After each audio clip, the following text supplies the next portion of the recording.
پہلے دن حضرت ابو بکر صدیق رضی اللہ تعالیٰ عنہ کی کمان کے اندر اسلامی فوجوں کو اس قلعے پر چڑھائی کے لیے بھیجا گیا، جبکہ دوسرے دن حضرت عمر رضی اللہ تعالیٰ عنہ نے زبردست حملہ کیا، لیکن پھر بھی قلعہ فتح نہ ہو سکا، جس کے بعد نبی کریم صلی اللہ علیہ وآلہ وسلم نے تمام صحابہ کو جمع کر کے اعلان فرمایا کہ کل جس شخص کو میں جھنڈا دوں گا وہ فاتح خیبر ہوگا، یعنی خیبر کو ضرور فتح کر کے ہی لوٹے گا، اور وہ اللہ اور اللہ کے رسول سے محبت کرتا ہے اور اللہ اور اللہ کا رسول بھی اس سے محبت کرتے ہیں۔ وہ شکست کھانے والا اور بھاگنے والا ہرگز نہیں ہے، خدا اس کے دونوں ہاتھوں سے بہت جلدی خیبر کی فتح مسلمانوں کو عطا فرمائے گا۔ یہ بشارت سن کر تمام صحابہ کرام یہ خواہش کرنے لگے کہ کاش یہ سعادت ان میں سے کسی ایک کو نصیب ہو جائے۔ اگلے دن حضور پاک صلی اللہ علیہ وآلہ وسلم نے حضرت علی کرم اللہ وجہہ کو طلب کیا تو صحابہ کرام نے بتایا کہ ان کی آنکھوں کے اندر شدید تکلیف ہے۔ اللہ کے رسول صلی اللہ علیہ وآلہ وسلم نے انہیں طلب فرمایا، اور جب وہ تشریف لے کر آئے تو آپ نے اپنا لعاب دین ان کی آنکھوں پر لگایا، جس کے بعد پوری زندگی حضرت علی کو کبھی بھی آنکھوں کے اندر تکلیف نہیں ہوئی۔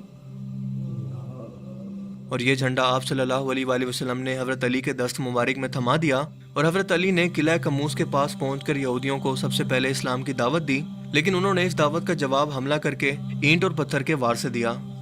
جس کے بعد قلعہ کا رئیس مرب خود میدان کے اندر اترا اور بڑے غرور اور تکبر کے ساتھ کہنے لگا کہ خیبر خوب جانتا ہے کہ میں مرب ہوں،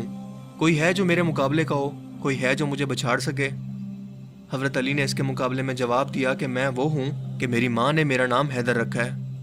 جس کے بعد لڑائی کا آغاز ہوا اور پہلا وار مرب نے کیا۔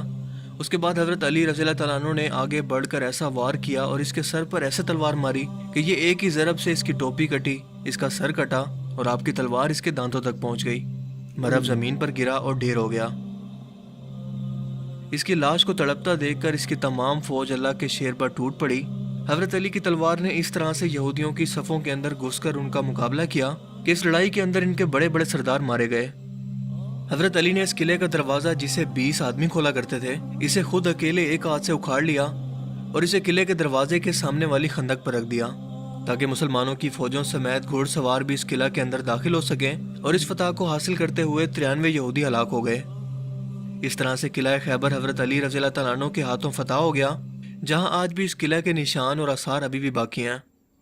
مسلمانوں کو شاندار فتح نصیب ہوئی۔ حضور پاک صلی اللہ علیہ وآلہ وسلم نے یہودیوں کو ان کی خواہش پر پہلے کی طرح خیبر کے اندر رہنے کی اجازت تو دے دی، لیکن ان کے ساتھ یہ معاہدہ کیا کہ وہ اپنی آمدنی کا آدھا حصہ بطور جزیہ مسلمانوں کو دیں گے، اور اگر مسلمانوں کو مستقبل میں کبھی اس طرح سے لگے گا کہ یہ یہودی پھر سے مسلمانوں کے خلاف کوئی سازشیں کر رہے ہیں تو مسلمان انہیں خیبر سے دوبارہ نکال سکتے ہیں۔ اس جنگ کے اندر بنی نزیر کے سردار حی بن اخطب کی بیٹی صفیہ بھی قید ہوئی، جن کو آزاد کر کے حضور نبی کریم صلی اللہ علیہ وآلہ وسلم نے ان سے نکاح فرما لیا۔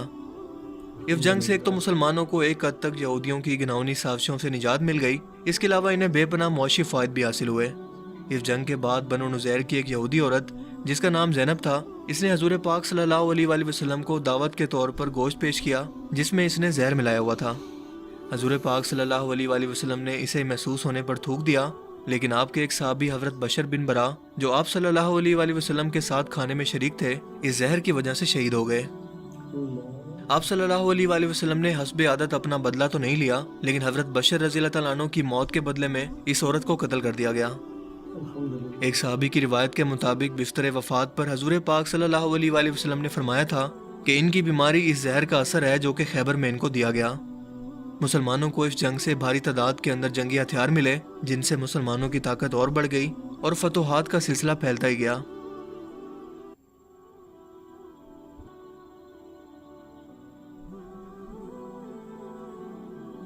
دوستو، مجھے امید ہے کہ اس ویڈیو سے آپ کو بہت کچھ نیا جاننے کو ملا ہوگا اور آپ کو یہ ویڈیو پسند آیا ہوگا۔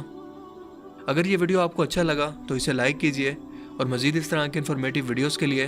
اس چینل کو ضرور سبسکرائب کریں۔ اب میں ملوں گا آپ سے ایک نئی انٹرسٹنگ ویڈیو میں، تب تک کے لیے اپنا بہت سا خیال رکھیے گا۔ Thanks for watching this video.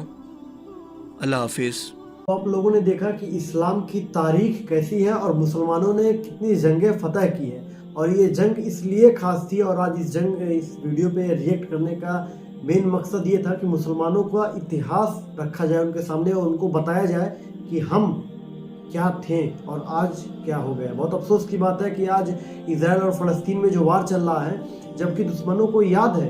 کہ ہم مسلمانوں نے کبھی ان کا قتل کیا تھا، اور جنگ خیبر جس نام سے یاد کیا جاتا ہے اس جنگ کو، وہاں پہ یہودیوں کو بہت بڑی شکست ہوئی تھی،